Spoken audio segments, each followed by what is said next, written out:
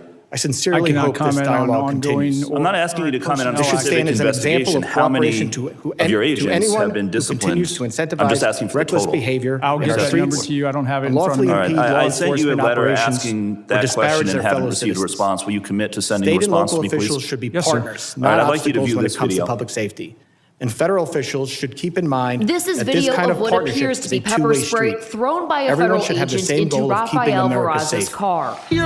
Transparency and communication Seconds are later, needed he now more realized than his ever. daughter, The department's one-year-old no-fail Ariana, mission was in the hangs in the backseat, balance. also battling the A chemicals. rule-based order is not Are you one-sided. familiar with this incident? Enforcing immigration law Yes. and defending Okay. all Americans' Now, this is a constitutional family of rights, United States including the rights citizens to who peacefully were out protest, to get groceries bear at a arms, Sam's Club in and Chicago. privacy are When they not arrived, mutually they could see exclusive. that there was a chaotic I want to operation thank in the Secretary parking Noem lot. for making They these witnesses turned their rapidly vehicle to rapidly leave, available. at which And again- point your again, agents thank the three sprayed of you pepper for being here spray out today. of their vehicle and into the As driver's borders are, side window Homan recently said, of the you can't Barrazas fix family problems vehicle.